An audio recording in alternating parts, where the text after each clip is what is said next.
Radio Terrazen, la web radio qui vous éveille à la vie en toute simplicité.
Bonsoir à tous, vous êtes sur Radio Terrazen pour l'émission d'Anne-Catherine Sabas consacrée à la psychologie. Je suis Olivier Ravaille qui vais animer l'émission avec Anne-Catherine et serai son intervieweur. Alors pour ceux qui ne connaissent pas Anne-Catherine ou qui prendraient cette émission pour la première fois, je vous rappelle qu'Anne-Catherine est psychothérapeute, elle exerce à Fontenay-sous-Bois et elle consulte sur rendez-vous au 06 08 94 81 46, coordonnées que je vous redonnerai plusieurs fois pendant l'émission. Elle est aussi écrivain, auteur d'une vingtaine de livres, notamment chez Bussière, des petits manuels, entre guillemets, sur la souffrance au travail, Triompher de la souffrance au travail, Triompher des manipulateurs et Libérez-vous par le pardon, notamment, hein, il y a d'autres titres. Notre émission est cyclique. Le premier mardi de chaque mois, elle est consacrée à la psychologie, et le troisième mardi de chaque mois, c'est-à-dire aujourd'hui, l'émission est consacrée aux rêves. Je vous rappelle que vous pouvez envoyer vos rêves, euh, donc en les décrivant si vous souhaitez qu'ils soient commentés par Anne-Catherine, sur terrazenrêve, tout attaché au singulier, @outlook.fr. Terrazenrêve au singulier, @outlook.fr. Bonsoir Anne-Catherine. Bonsoir Olivier, bonsoir à tous et merci à tous ceux qui nous écoutent d'être là, fidèles au poste. Alors, je vous propose que nous... Alors, ça fait déjà plusieurs émissions qu'on fait sur les rêves, je ne les compte plus. Je vous propose que l'on commence par un thème qui s'impose, un thème un peu générique, mais qui s'impose au début de chaque émission sur le fait de se souvenir de nos rêves. Donc, on va consacrer le début de cette émission à ça. Anne-Catherine, tout le monde rêve, et évidemment, on a tous connu ce moment où on se réveille le matin et on ne se souvient plus de notre rêve. On dit qu'on a, oh, j'ai pas rêvé cette nuit, alors que probablement on a rêvé. Alors, est-ce qu'il existe des manières de faciliter le souvenir qu'on a de nos rêves? Alors la première chose, comme pour d'ailleurs beaucoup de choses, c'est que notre mémoire a besoin d'être entraînée et elle a besoin aussi de temps pour pouvoir nous produire ou nous reproduire plus exactement tout ce qu'elle garde en réserve qui a été engrangé pendant les diverses expériences et en l'occurrence de la nuit. Donc la première chose moi que j'aurais envie de conseiller, c'est de prendre le temps chaque matin ou si on se réveille pendant la nuit avec des bribes de souvenirs, prendre le temps de laisser remonter tout ça, consacrer vraiment un espace, c'est un espace un peu intermédiaire entre la veille et le sommeil, où on a besoin de retrouver l'accès à l'inconscient ou ne pas le perdre. Donc 5 minutes peuvent suffire chaque matin, mettez votre réveil un petit peu plus tôt, prenez le temps de laisser revenir les impressions, ça peut être des impressions, des visages, des mots, des sensations, des émotions. Et puis, à force de faire ça régulièrement, à un moment donné, le film va commencer à se dérouler. Plus vous aurez l'habitude de le faire, plus des détails arriveront, plus on fait attention à nos rêves, bien sûr, plus ils coopèrent avec nous. D'accord.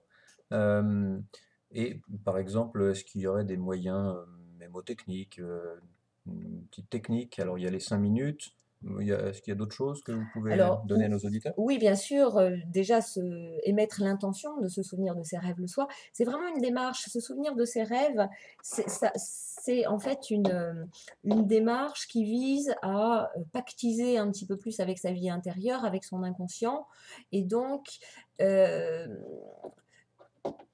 comment dire? Récupérer un accès à ses propres profondeurs. Donc c'est toute une démarche, c'est toute une intention qui est vraiment d'être d'abord à l'écoute de soi, à l'écoute de ce qui émerge de l'intérieur de soi et de le prendre au sérieux. Souvent, on a dans la journée des intuitions, des perceptions, même parfois des prémonitions. On ne prend pas ça au sérieux parce que c'est pas rationnel, on ne comprend pas trop.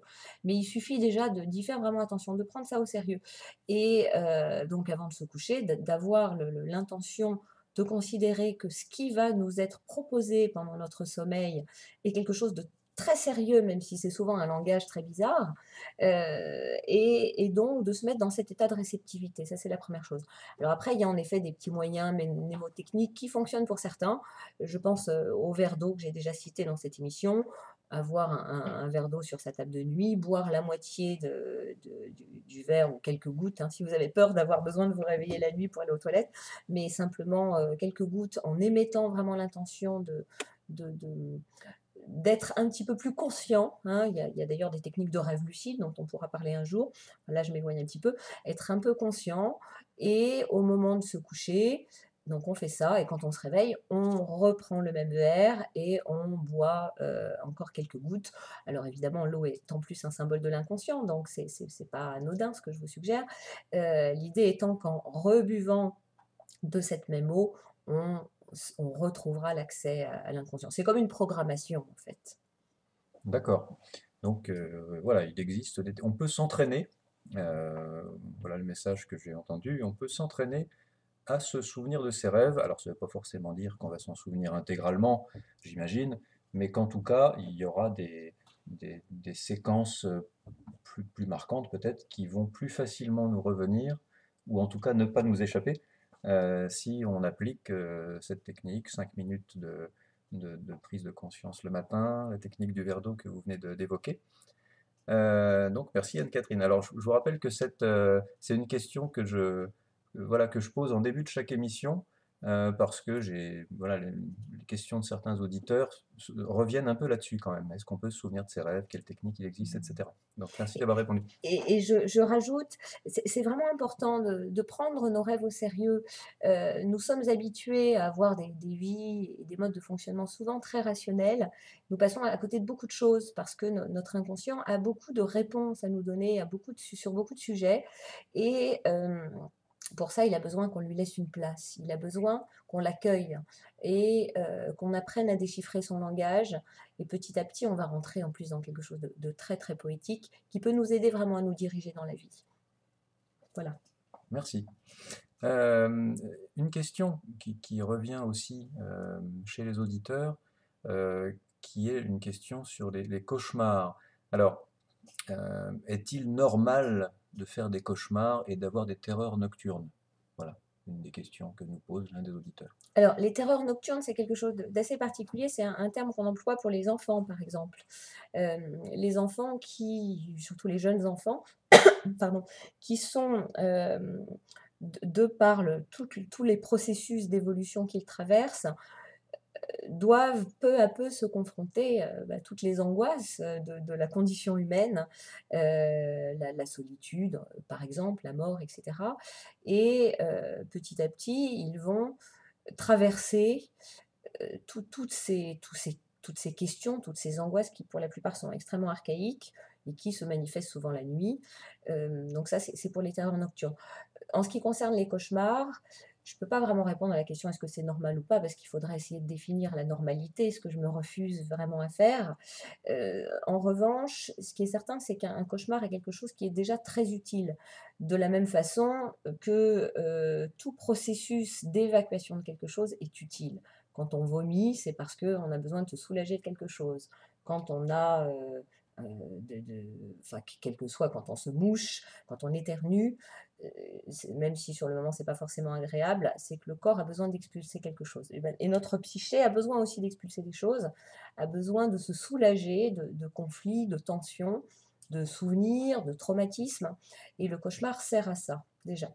Après, le cauchemar, là encore, ça serait intéressant de regarder la définition d'un cauchemar, chose que je n'ai jamais faite, je vous l'avoue, mais un cauchemar, c'est quelque chose qui marque, qui est désagréable, qui fait peur, qui est vraiment très désagréable, qui souvent nous réveille en sursaut, et qui donc attire notre attention sur quelque chose, en général sur un conflit non résolu, une peur. Donc c'est un appel de notre inconscient à aller se pencher sur quelque chose. Donc justement parce que ça nous invite à de la vigilance, ça nous invite à un questionnement, c'est quelque chose d'utile. Moi, j'ai l'habitude de dire à mes patients que, bien sûr, un cauchemar est désagréable, mais qu'il est à prendre justement très au sérieux parce qu'il va amener à la conscience quelque chose qu'on a ou complètement refoulé ou complètement négligé. Et c'est comme si un pan de notre vie, un pan de notre conscience, justement, se rappelait à nous. Ça me fait penser, je vous dis ce qui me vient, à, La Belle au bois dormant, à ce conte où la méchante sorcière a été oubliée au moment du baptême, et tout à coup elle arrive, elle va jeter une malédiction.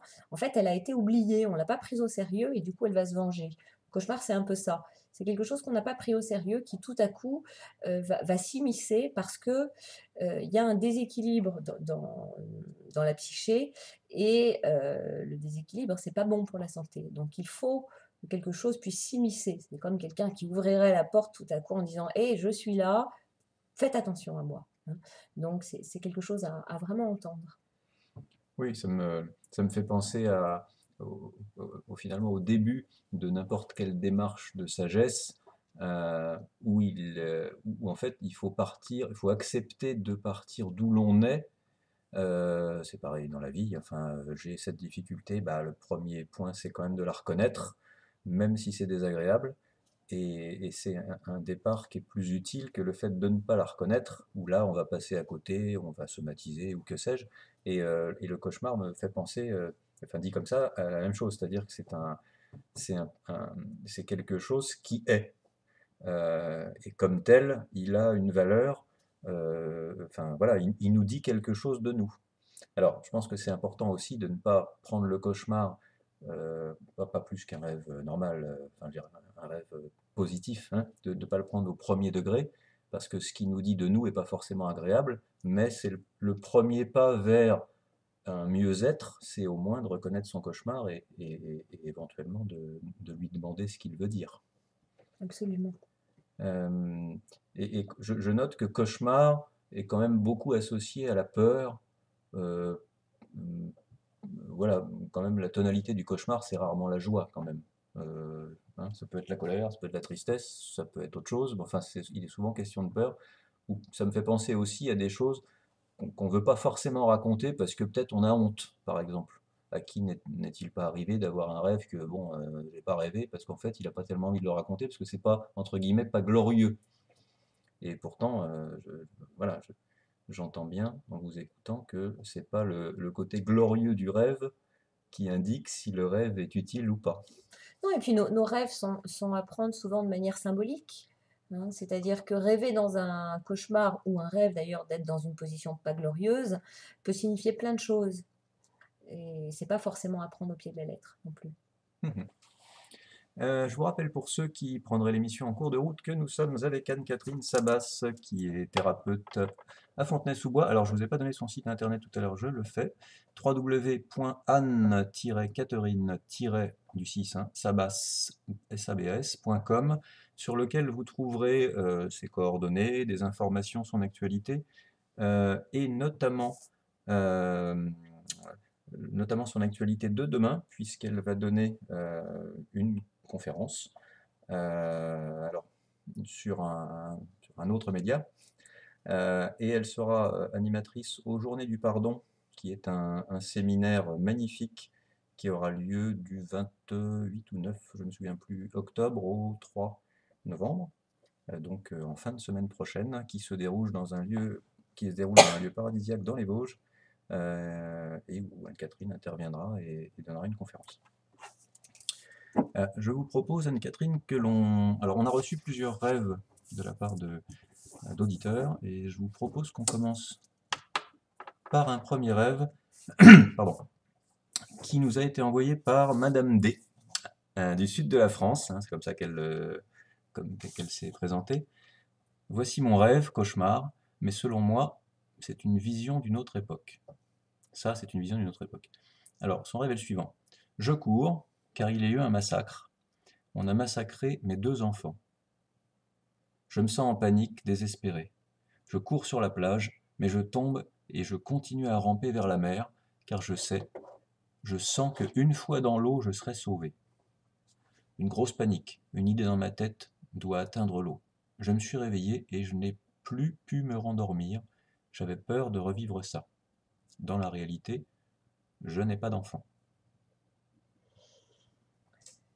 Alors, il y a une première chose dont je voudrais parler. Au début, Madame D, c'est ça, C'est ça. dit qu'elle pense que c'est une autre époque.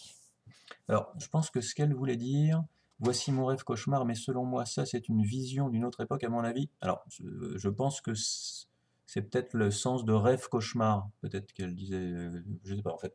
Bon. Bon, Parce que, en tout cas, moi, elle pense que c'est une vision d'une autre époque. Ça me fait penser à quelque chose que j'entends régulièrement en consultation, d'accord. à savoir que ce rêve serait quelque chose que j'aurais vécu dans une vie antérieure. Mhm. Ça me fait penser à ça.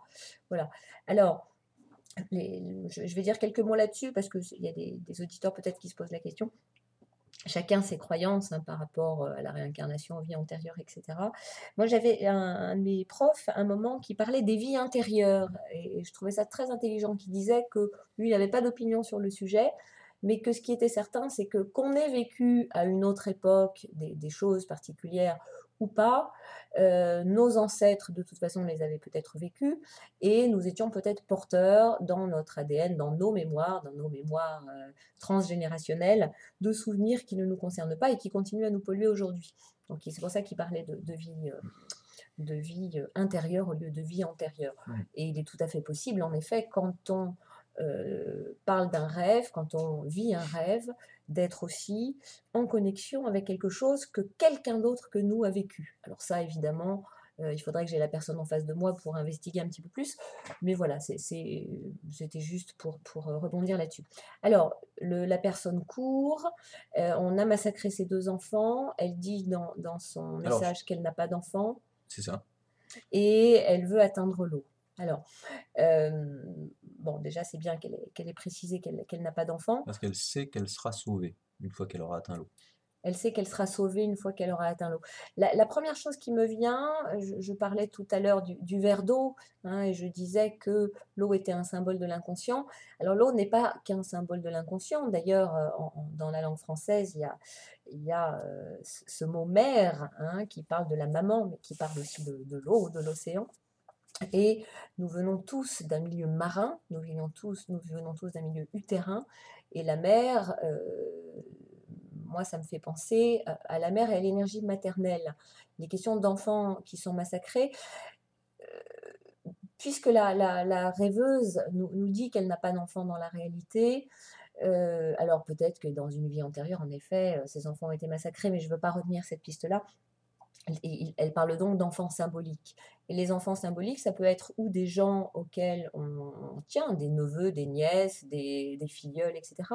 Mais ça peut être aussi des choses qu'on a produites, à savoir de la créativité. Un livre, moi, ça m'arrive de parler de mes bébés quand j'écris.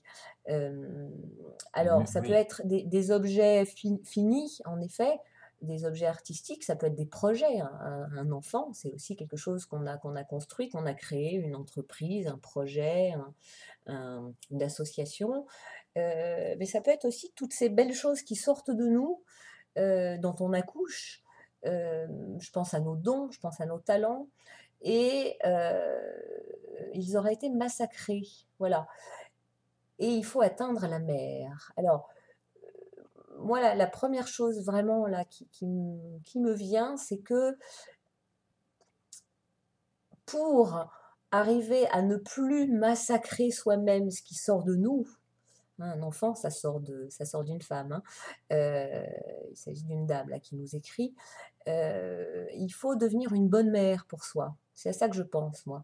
C'est que nous avons parfois des choses qui émergent de nous, que nous massacrons nous-mêmes parce que nous ne les prenons pas au sérieux, parce que nous les sabotons, parce que et je ne pense pas forcément à ces écrivains qui écrivent quelque chose et qui tout à coup brûlent tout parce que ça ne leur convient pas, mais simplement peut-être des intuitions, peut-être des projets, des choses qu'on a envie de faire naître et on va pas se sentir à la hauteur, on va avorter. On parle d'ailleurs de projet avorté et la rêveuse sait dans son rêve que si elle atteint l'eau, elle sera sauvée.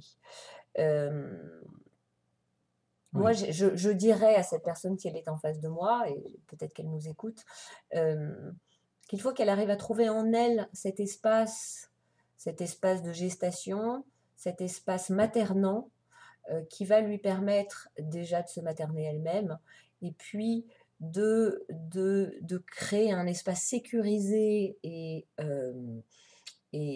nourrissant pour que ce qui sort d'elle ne soit plus massacré, soit protégé. Voilà. Mhm. C'est ça. Je cours car il y a eu un massacre. On a massacré mes 2 enfants. Alors, symbolique, hein, finalement, de quoi s'agit-il pour elle? Question. Alors, Ch- excusez-moi, puisque vous relisez, on a massacré, hein. Moi, On a je suis massacré, partie oui. sur une lecture qui était chaque personnage de notre rêve est un peu nous. Il est possible que cette personne ait eu des projets ou des idées ou des rêves qui ont été massacrés par quelqu'un d'autre, hein. Mhm. Ce qui est certain, en tout cas, c'est qu'il faut qu'elle atteigne l'eau. Il faut qu'elle atteigne quelque chose qui la concerne elle, hein, qui est un espace en elle, qu'il faut qu'elle retrouve et qui sera un espace où quelque chose va pouvoir se nettoyer, quelque chose va pouvoir se reconstituer, comme une nouvelle gestation en fait. Mhm. Oui, je cours sur la plage, mais je tombe et je continue à ramper vers la mer. Je continue à ramper vers la mer, hein. Donc elle a écrit MER, car je sens qu'une fois dans l'eau, je serai sauvé. Une grosse panique, une idée dans ma tête, je dois atteindre l'eau. Et ensuite, elle dit, je me suis réveillée et je n'ai plus pu me rendormir. J'avais peur de revivre ça. Euh, oui, et finalement, le on a massacré. Le on, c'est impersonnel, c'est-à-dire qu'on ne sait pas qui c'est, mais ça peut aussi effectivement être elle. Voilà. Euh, alors, dans l'interprétation que vous donnez, alors évidemment, la personne, enfin, j'imagine que c'est plus difficile, ou en tout cas plus, enfin, moins commode d'interpréter un rêve lorsque la personne n'est pas là, que lorsque vous pouvez échanger avec elle et associer sur des mots. Alors, Hein. de toute façon, que la personne soit là ou pas, euh, un rêve est toujours la photo à un moment donné d'un processus qui a lieu à l'intérieur de la personne. Et ce qui va m'intéresser, moi, en tant que psychothérapeute, c'est d'aider la personne à se diriger dans son processus. Et à la limite, ce qui se passe autour d'elle a peu d'importance. Ce qui se passe autour d'elle est souvent le reflet fidèle d'ailleurs de ce qui se passe en elle. Et finalement, que ça soit quelqu'un d'extérieur qui ait massacré ses rêves ou elle-même, ça ne change pas grand-chose. Ce qui va être important, c'est comment elle va pouvoir se frayer un chemin à l'intérieur d'elle en changeant son positionnement, en changeant peut-être ses comportements, en changeant sa compréhension de sa vie, pour arriver à retrouver cet espace. Elle dit qu'elle rampe, hein, elle rampe. Il y a peut-être quelque chose aussi à repositionner, à remettre droit là pour arrêter de ramper, hein, arrêter de ramper vers la mer, mais peut-être trouver cet espace en elle où elle va pouvoir se tenir droite et arrêter de ramper, par exemple, hein. Donc moi, ce qui m'intéresse, c'est le processus, comment la personne peut se positionner différemment pour retrouver finalement son équilibre. Oui. Euh, Là, les rêves d'eau, alors tout à l'heure vous disiez l'eau, ça peut représenter l'inconscient. Ça peut aussi représenter alors, quelque chose de chaleureux, de maternel, du terrain, voilà. Et suivant les rêves, lorsque quelqu'un est confronté à son propre rêve et qu'il y a de l'eau dedans, euh, est-ce qu'il y a moyen, si on n'est pas un professionnel de la thérapie ou de l'interprétation des rêves, de privilégier plutôt telle ou telle interprétation de l'eau? Je ne peux pas vraiment vous répondre. Je crois que il y a plein de livres qui nous donnent qui nous fournissent des dictionnaires de rêves. Eau égale ceci, et, café égale cela, et tigre égale autre chose. Je suis très prudente avec ces symboles, même s'il y a des livres de symbolisme qui sont très très intéressants et très utiles. Je crois que la compréhension d'un rêve, c'est quelque chose d'assez intuitif finalement. Euh, Quelqu'un m'enverrait un rêve en me disant j'ai rêvé de mon grand-père, je ne pourrais pas aller très très loin avec ça. Là, nous avons, je sais pas, quelques lignes Mhm. avec une ambiance, avec des émotions qui sont décrites, et c'est ça qui va nous intéresser, c'est ça qui va euh, planter un décor en fait. Et l'eau, la façon dont on rentre en contact avec elle, va aussi indiquer quelque chose. Quelqu'un peut rêver d'une eau absolument claire, nette, limpide, avec des jolis poissons et être terrorisé, ou à l'inverse, une eau effroyable dans laquelle Oui. pourtant il se sent bien. Donc, il faut être très prudent. Je ne crois pas qu'on puisse trouver des réponses générales. Oui, Hein. l'eau peut être calme, elle peut être agitée, profonde, pas profonde, etc. Et puis chacun a une expérience particulière avec l'eau. Moi, c'est une chose que j'ai apprise quand j'ai passé mon diplôme de sophrologie, où au tout début, on apprend à proposer des relaxations extrêmement, enfin les mêmes pour tout le monde, avec un protocole très précis. Et puis à un moment donné, on emmène la personne dans une scène paisible. Et puis, on m'a mise en garde, attention, la scène paisible, ça peut être une mer très douce avec un voilier au loin qui vous emmène vers le calme et l'harmonie. Mais si la personne a vu quelqu'un de cher se noyer sous ses yeux, ça ne va pas fonctionner. Donc il faut s'assurer d'abord qu'il n'y a pas un, un souvenir très désagréable lié à l'eau. Hein. Quelqu'un qui a peur de l'eau ou qui ne sait pas nager, il vaut mieux pas lui proposer une scène agréable avec un joli voilier sur une mer calme, ça va le terrifier. Donc attention à ça aussi. Oui, en fait, on est sur un thème dont on a parlé à la dernière émission également, mais qui est très très riche, qui est euh, comment dirais-je, attention à ne pas tomber dans les interprétations trop clés en main l'eau, c'est forcément ci, le noir ou la chute, c'est forcément ça. Pas forcément. Alors, bien qu'il y ait des symboles qui font partie de l'inconscient collectif et qui peuvent avoir des similitudes pour beaucoup de monde, malgré tout, effectivement, l'expérience perso de la personne peut venir par-dessus, en fait, et avoir une signification plus forte que la signification de l'inconscient collectif. Euh, et donc ce rêve, euh, finalement, parle de la comment dirais-je, du développement que Madame D pourrait faire, par exemple, en termes de protection pour elle-même, ou ou de, comment dirais-je, par exemple, ses projets, enfin ses enfants qui sont, on ne sait pas quoi, alors peut-être des projets, peut-être des œuvres, euh, peut-être des œuvres artistiques, que sais-je, euh, euh, comment faire pour elle, pour que ces œuvres ne soient plus massacrées, et peut-être que effectivement ça, euh, elle a un chemin à faire en termes d'autoprotection ou j'allais dire maternage, enfin bref, d'autoprotection, ouais. Voilà, et puis atteindre l'eau, c'est aussi se mettre dans le mouvement, hein, parce que l'eau, par définition, elle coule. Alors, le rêve ne nous dit pas si son eau, c'est une flaque, une mare, mais je crois qu'elle parle de la C'est mer. la Elle plage, dit, donc là voilà, il s'agit de la elle est mer. sur la plage, c'est la mer. Donc, elle doit atteindre ce grand mouvement de vie, en fait. Hein.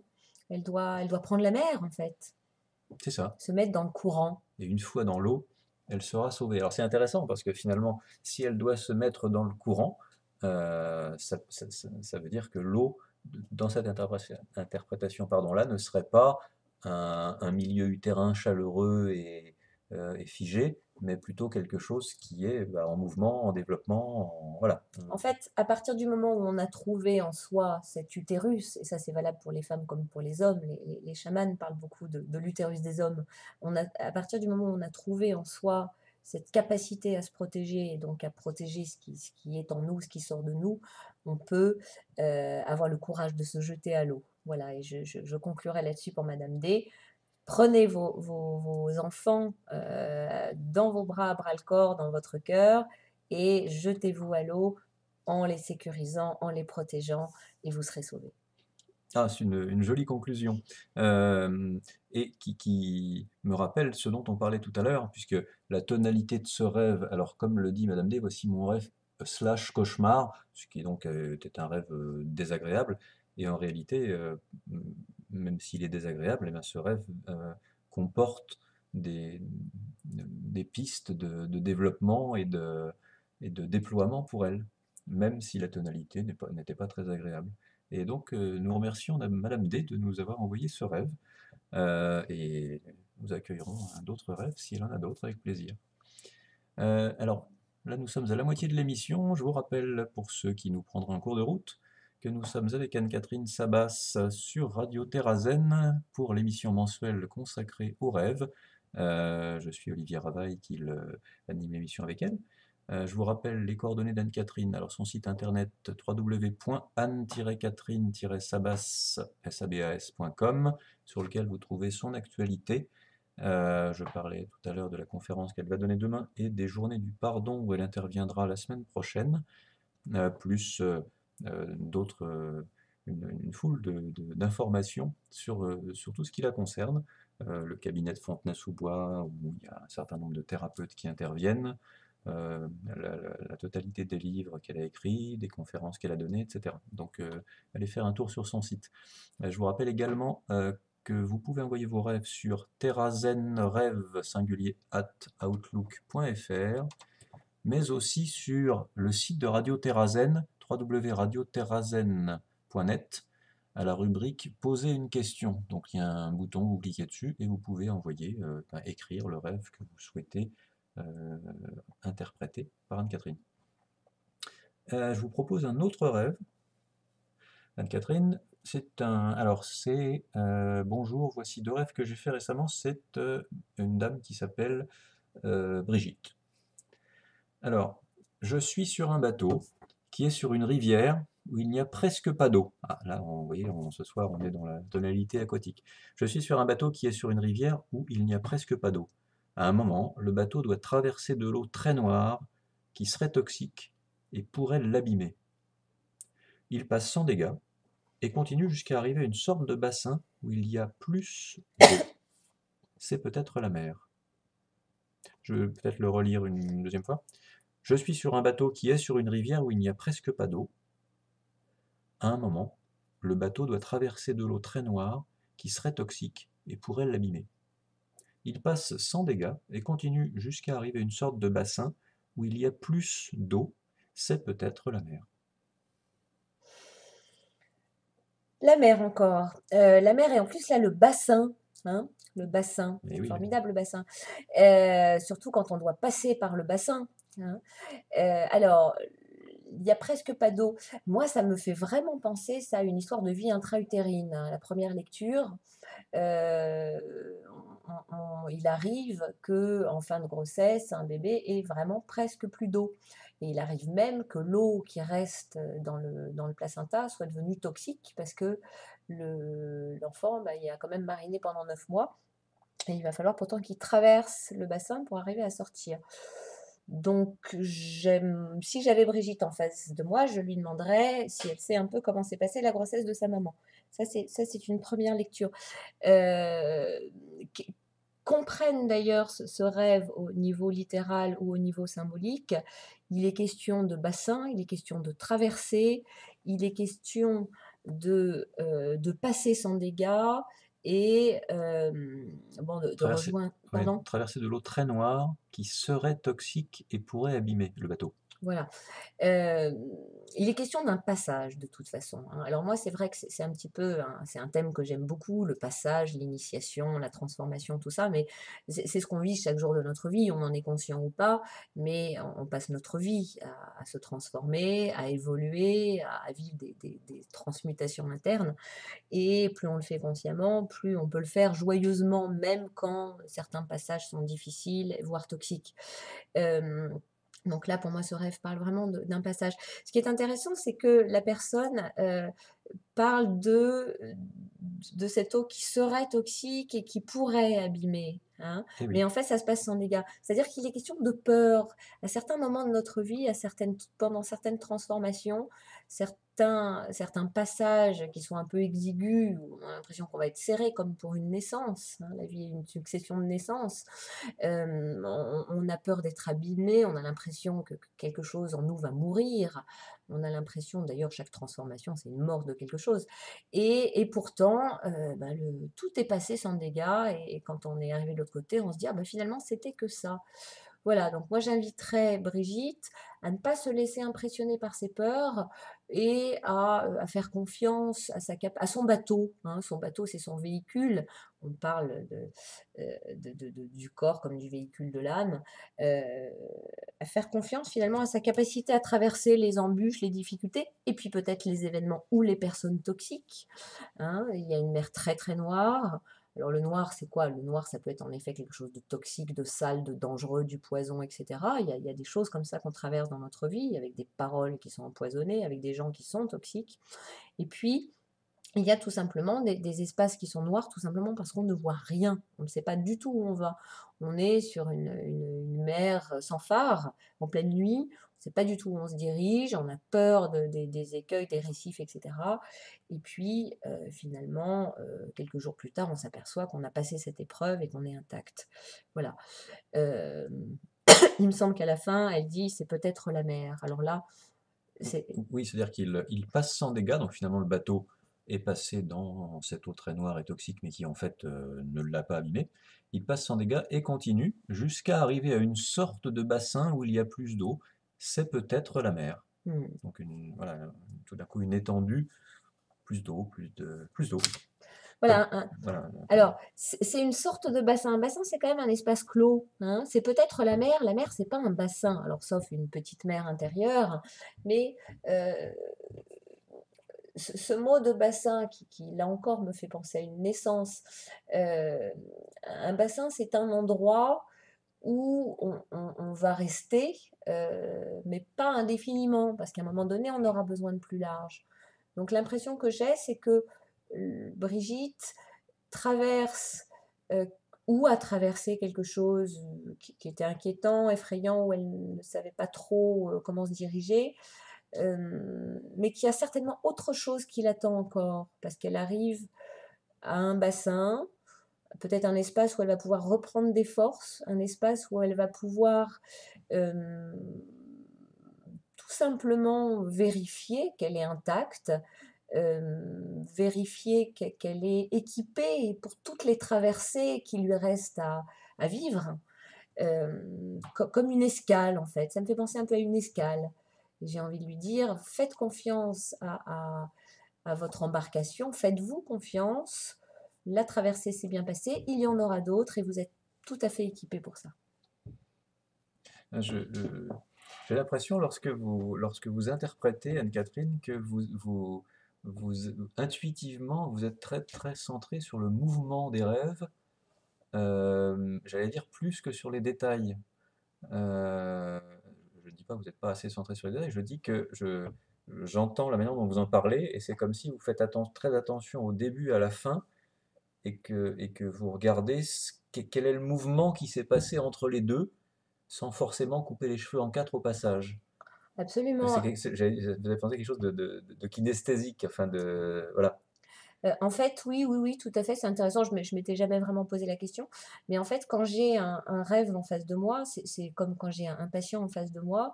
euh, je- c'est comme s'il y avait, je l'ai déjà dit, ça il me semble, je crois, dans cette émission, c'est comme s'il y avait un esprit, l'esprit du rêve ou l'esprit d'une séance. Quelqu'un arrive à un moment donné pour une séance, quelqu'un arrive pour qu'on parle de son rêve, et il a voulu évidemment nous proposer quelque chose, mais il y a aussi cette demande qui n'est pas forcément formulée, qui est que son inconscient arrive avec quelque chose qu'il s'agit d'accompagner. Et en nous offrant ce processus, là encore, et je pense à la naissance, hein, les psychothérapeutes sont un peu des sages-femmes, euh, on, on essaie de saisir, de comprendre cette espèce d'entité-là qui est complètement vivante et d'accompagner en effet ces mouvements. il y a dans une séance de psychothérapie un début avec des choses qui sont formulées et puis petit à petit, au fil des minutes, on va voir des points se dégager, on va voir des thèmes se dégager et on comprend à un moment donné que cette séance, c'était un espace où tel processus devait advenir. Et pour un rêve, je crois qu'il y a quelque chose d'un petit peu semblable. À mesure d'ailleurs que je m'entends interpréter le rêve, parce qu'au départ je ne sais pas ce que je veux dire, je découvre ces rêves avec vous là maintenant, je m'aperçois qu'il y a des mots qui viennent résonner les uns avec les autres. Je me dis: «Tiens, là, il y a un truc, il y a un écho qui se fait» et des choses qui émergent en fait, qui se mettent en lumière. L'idée étant, là encore, que si quelqu'un prend la peine de nous envoyer un rêve et de me demander à ce qu'on le décrypte, c'est qu'il y a une demande dont la personne n'a pas forcément conscience et qui est d'accompagner un mouvement, d'aller appuyer à un moment donné sur un bouton. On me dit parfois: «Ah bah oui, j'ai entendu votre interprétation, vous avez prononcé ce mot et c'est ce mot qui, en gros, est venu appuyer sur le bouton». Et alors, les auditeurs ont le son, mais n'ont pas l'image. Moi, je l'ai.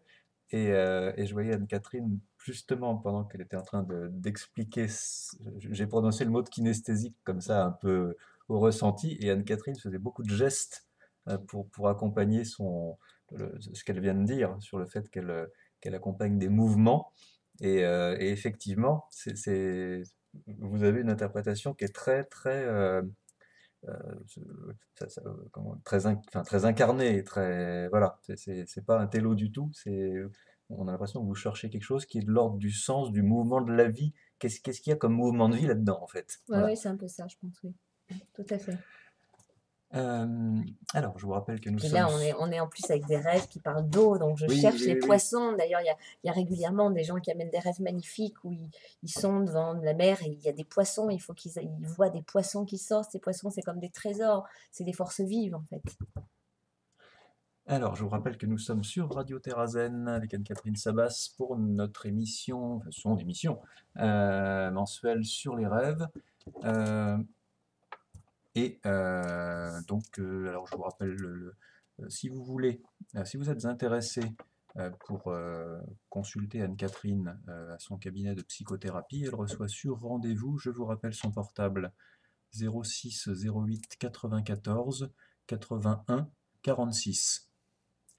Et le site internet anne-catherine-sabas.com où vous trouvez toutes les informations utiles et l'actualité qui la concerne.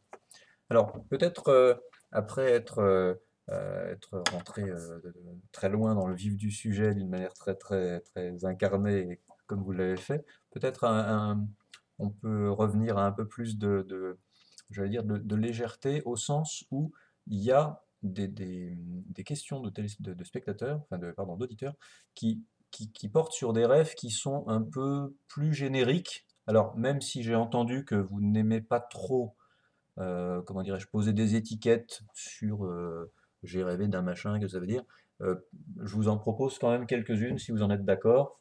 Par exemple, un auditeur nous dit j'ai rêvé que j'ai rencontré une célébrité. Alors évidemment, voilà, c'est très court, mais est-ce que vous pouvez dire quelque chose de ce fragment? Alors, il y a plein de choses à dire là-dessus. Déjà, la première question, c'est quelle est la célébrité et quel rapport on a avec elle? Si on rêve d'un homme politique qu'on déteste, ça n'aura pas la même signification que si on rêve de son chanteur préféré, Mhm. évidemment. Euh, Quelle est la question à se poser aussi, c'est quel est le rapport qu'on entretient avec la célébrité? Il y a des gens, Vous voulez dire la célébrité, en le fait d'être général, célèbre. voilà, le fait d'être célèbre. D'accord. Alors, avec la célébrité précise, comme La je viens de personne. le dire, la personne, hein, Et puis est-ce qu'on l'aime, est-ce qu'on l'aime l'État. pas, qui est-elle, et voilà. Et puis, avec le fait d'être célèbre, en effet. Il y a des gens qui, qui, par exemple, jalousent les célébrités, hein. Et à l'inverse, il y a des gens qui n'ont, ou alors, pardon, qui jalousent ou qui ont vraiment un problème à admettre que certaines personnes puissent être riches, célèbres, belles, en bonne santé, etc. Et puis d'autres qui pensent que certaines méritent d'être célèbres ou que puisque ça peut être aussi le signe qu'elles sont compétentes en quelque chose.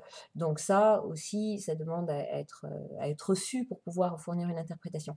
Dans l'optique de ce que je vous dis pardon, régulièrement, à savoir notre rêve parle de nous et des rapports que les différentes parties de nous entretiennent entre elles, une question qu'on peut se poser, c'est quelle est en nous la partie euh, qui est célèbre dans le sens qui mérite d'être connue et qu'on doit rencontrer, hein. Nous avons en nous des talents, nous avons en nous des qualités, nous avons en nous des expertises, des dons, qui ne sont pas forcément d'ailleurs extrêmement spectaculaires, mais qui méritent que nous les prenions en compte. C'est d'ailleurs la troisième ou quatrième fois que je dis ça aujourd'hui, ça fait peut-être partie du mouvement de cette émission aussi, hein, de dire faites attention à ce qui émane de vous, à ce qui est en vous, prenez-le au sérieux, allez rencontrer la célébrité en vous, allez rencontrer cette partie de vous qui doit se montrer au grand jour. Parce que qu'est-ce que c'est qu'une célébrité finalement? C'est quelqu'un qu'on voit, c'est quelqu'un qui passe à la télé, c'est quelqu'un qu'on reconnaît dans la rue, c'est quelqu'un qui s'est fait remarquer d'une façon ou d'une autre. Alors certains se font remarquer pour des choses absolument pas utiles, d'autres se font remarquer parce qu'ils envoient des hommes à la guerre, ça c'est encore un autre débat, mais rêver de quelqu'un qui est célèbre, ça peut être une incitation à aller rencontrer en nous ces parties qui demandent à être mises en lumière parce qu'elles le méritent et parce qu'elles ont besoin qu'on les prenne au sérieux. Euh, voilà, les rencontres que nous faisons peuvent être, dans nos rêves je parle, peuvent être des incitations à aller rencontrer, accueillir certaines parties de nous pour les intégrer dans notre paysage intérieur. Voilà. Où là, on parle du mot célébrer dans un sens qui n'est pas forcément la célébrité qu'on comprend comme étant une célébrité médiatique, c'est-à-dire qu'il y a plein de gens qui connaissent, on voit la télé dans les journaux, etc. Mais le mot célébrer, qui veut dire rendre hommage par le biais d'une cérémonie ou d'un rituel, etc., qui est en effet public, mais pas forcément. Euh, c'est un peu comme ça que j'entendais le- comment dirais-je, la coloration que vous donniez dans un second temps au mot célébrité, qui est le fait de célébrer quelque chose qu'on a en nous, ce qui ne veut pas forcément dire passer à la télé. Alors c'est très intéressant ce que vous dites parce que là on est parti un peu sur l'hypothèse qu'il y avait un mouvement de rêve, un mouvement de séance et donc un mouvement peut-être de cette émission. Et cet après-midi, j'ai eu plusieurs discussions avec plusieurs personnes où il a été question de quelque chose de récurrent qui était de reconnaître qui nous étions, de reconnaître ces belles choses en nous C'est ça. et donc du coup de pouvoir accepter de les faire reconnaître dans le verbe célébrer, et c'est bien que vous fassiez le rapprochement entre célébrité et célébrer, il y a quelque chose, moi, que je vis comme extrêmement joyeux, c'est en effet rendre hommage, mais c'est quelque chose qui incite à la joie et à l'épanouissement. Alors, là, tout ça me fait penser au fait que l'inconscient qui se manifeste dans les rêves, en quelque sorte, joue avec le langage. Puisque finalement, lorsque la personne nous envoie ces quelques mots qui est rencontrer une célébrité, la célébrité peut parler du fait de célébrer. Le bassin de tout à l'heure peut faire penser au bassin, peut-être du bassin maternel. La mère MER peut faire penser à la mère MERE. Les enfants sont des enfants réels ou symboliques. Et on entend bien là que le, lorsque l'inconscient nous envoie c'est une image, un rêve, enfin c'est une image, une scène, etc., mais il n'y a pas forcément de mots pendant le rêve. Et ensuite, on le traduit, enfin, nous qui rêvons, le traduisons avec nos mots. Et au passage, lorsqu'on prononce un des mots pour décrire par exemple le bassin, hop, on a charrié sans s'en rendre compte deux, trois, quatre autres significations possibles que peut-être l'inconscient nous avait planqué dans un coin avec beaucoup d'humour. Alors je ne sais plus si c'était Lacan dans les thérapeutes, qui accordait tellement d'importance à l'inconscient qui, dit-il, est structuré comme un langage, et ça me fait un peu penser à ça. C'est-à-dire qu'en fait, les simples mots peuvent être dans les interprétations de rêve des carrefours où la voie à emprunter pour une interprétation riche n'est pas forcément celle à laquelle la personne a pensé, en fait.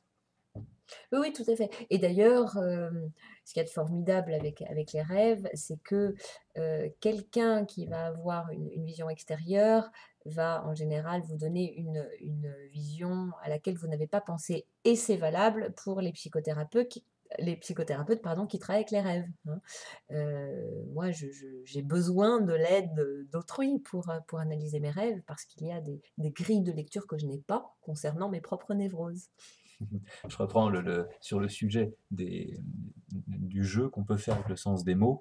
Euh, le rêve, le deuxième rêve dont on a parlé tout à l'heure, où la dame dit, en parlant de son bateau, il passe sans dégâts et il continue d'arriver à une sorte de bassin où il y a plus d'eau, c'est peut-être la mer. Alors, évidemment, même sans être professionnel de l'interprétation, le bassin, ça peut être le bassin de l'eau, ça peut être le bassin de la mer, et ensuite il arrive, c'est peut-être la mer ou c'est peut-être la mer.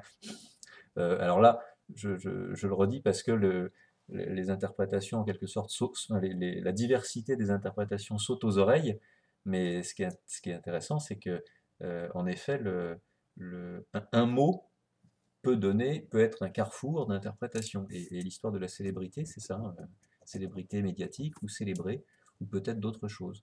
Et ce qui voudrait dire aussi que nous rêvons dans notre langue, enfin en quelque sorte. En tout cas, on raconte le rêve dans notre langue, et du coup, imaginons par exemple voilà, un Français rêve et alors je prends un langage très différent, je sais pas, un Hongrois par exemple, rêve, j'allais dire exactement la même chose. Alors je sais que c'est un peu compliqué mon histoire, mais admettons, la manière dont il le raconterait, probablement vu qu'il poserait des mots qui, en hongrois, la mère se prononce peut-être pas de la même manière que la mère maternelle, et donc du coup, suivant la langue du rêveur, ça autorise ou non d'autres types d'interprétations.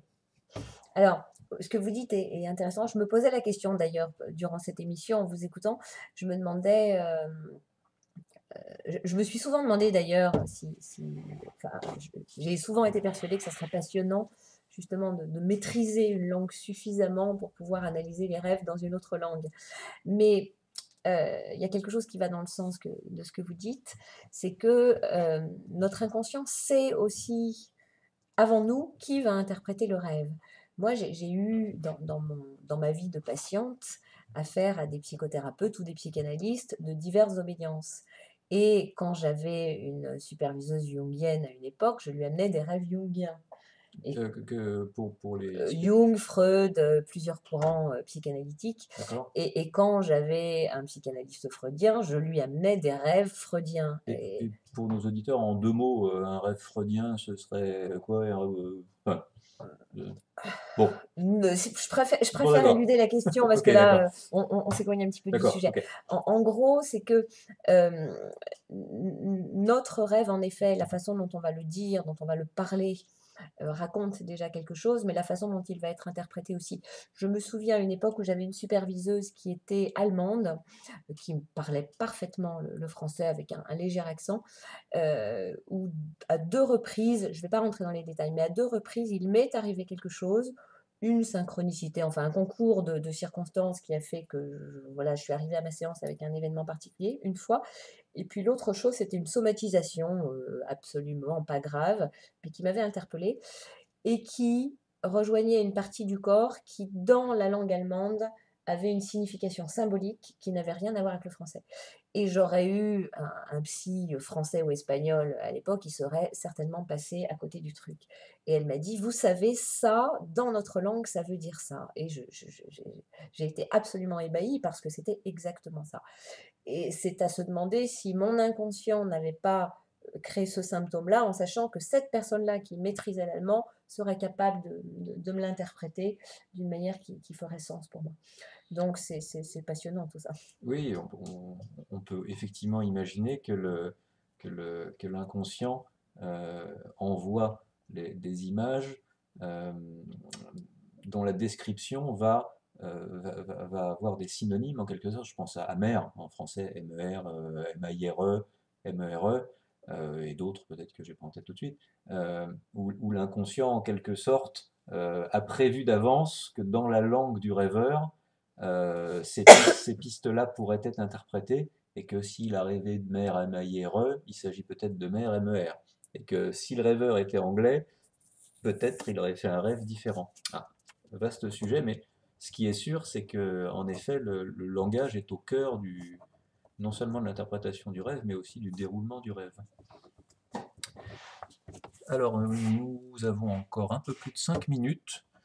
Alors, peut-être, on va pas tenter une autre interprétation, parce que comme vous êtes prolixe et que c'est très intéressant, on risque de dépasser un peu le temps. Euh, alors, on parle un peu de votre actualité? Allons-y. C'est parti. Oui, alors je voulais vous parler, c'est pas la première fois et ça ne sera pas la dernière, de cet événement dont vous avez dit quelques mots tout à l'heure, à savoir les Journées du Pardon.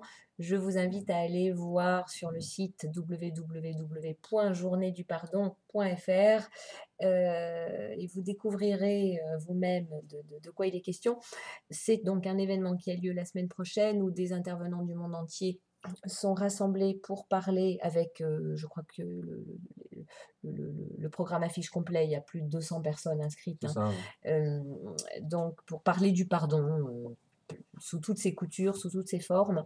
Ce qui est intéressant, et c'est pour ça que je voulais prendre quelques minutes pour en parler, c'est que ce travail qui a été initié à la base à partir d'un rituel qui a été donné par Miguel Ruiz, l'auteur des 4 accords Toltec, à Olivier Clerc, l'organisateur des Journées du Pardon, ce rituel qui a été donné il y a très longtemps et qui a d'abord donné un livre, puis un travail sur les Journées du Pardon, les cercles du pardon, est en train de se répandre dans le monde entier avec une demande, parce que dans plusieurs endroits de la planète, il y a des demandes d'aller œuvrer et poser des actes simples, symboliques et très puissants pour la réconciliation et la paix. Et voilà, et c'est de ça dont je voulais parler. Donc, je serai donc aux Journées du Pardon pour proposer une conférence sur le thème de se pardonner à soi-même, le sous-titre étant guérir le rapport à soi-même pour contribuer à guérir le monde. Et c'est là que Radio Terrazen est intéressée. Je ferai cette conférence sur place, mais bien sûr, tout le monde ne peut pas être là-bas. Donc, je proposerai lors de notre prochaine émission sur Radio Terrazen, à savoir le premier mardi du mois de novembre, je crois qu'il s'agit du 3 novembre à 21h30 comme d'habitude, la même conférence. Alors, elle sera évidemment pas tout à fait la même puisque je serai face à mon micro et pas face à 250 personnes, mais je serai certainement aussi riche et nourrie de toutes ces belles choses qui auront été échangées pendant ces journées que j'aurai le plaisir de partager avec vous et je vous demande d'avance voilà, de faire connaître tout ce travail qui est fait autour du pardon, qui n'est qu'une porte d'entrée pour aller travailler à la réconciliation de chacun avec lui-même et de chacun avec les autres. Voilà, donc ça aura lieu le mardi 3 novembre sur Radio Terrazen à 21h30. Et 2 semaines plus tard, donc le 3e mardi, le 17, nous reparlerons de vos rêves encore, comme ce soir. Donc vous pouvez toujours nous envoyer, là encore, vos rêves si vous souhaitez que nous les analysions. Alors, nous, les auditeurs qui sont concernés, je leur demande de nous pardonner. On n'a pas le temps d'analyser tous les rêves qui nous sont envoyés. Donc là, on en avait plus que de quoi faire 1 heure d'émission. Donc voilà, je nous excuse par avance pour les auditeurs qui n'ont pas encore vu leurs rêves analysés par Anne-Catherine. Ça viendra. Et je vous propose donc à tous de continuer à nous envoyer vos rêves. Je vous redonne l'adresse et nous conclurons sur cette information. C'est donc le site Radio Terrazen, Radio Terrazen tout attaché au singulier.net, à la rubrique Poser une question, ou sinon sur terrazenrêve au singulier tout attaché @outlook.fr. Je vous propose que nous concluions cette émission. On arrive au terme. Anne-Catherine. Voilà, 2 mots encore, j'ai toujours des choses à dire, pardon, sur une conférence donc, qui aura lieu demain. Vous trouvez les infos sur mon site. Elle aura lieu dans Paris, dans le 15e arrondissement. Le thème sera la souffrance au travail, plus précisément travailler heureux dans une société en crise, c'est possible, point d'interrogation. Je crois que oui, ça passe probablement par certains changements de positionnement, mais je crois que nous n'avons pas le choix. Et voilà, donc j'espère vous voir nombreux demain aussi.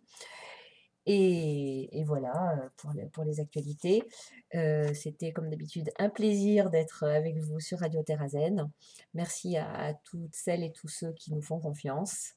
Je crois que nous allons nous arrêter là pour ce soir. Absolument, et je nous donne rendez-vous mardi 3 novembre et mardi 17 novembre sur notre antenne. Je vous souhaite une belle soirée à tous. Bonsoir Anne-Catherine.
Retrouvez prochainement cette émission en podcast sur www.radioterrazen.net.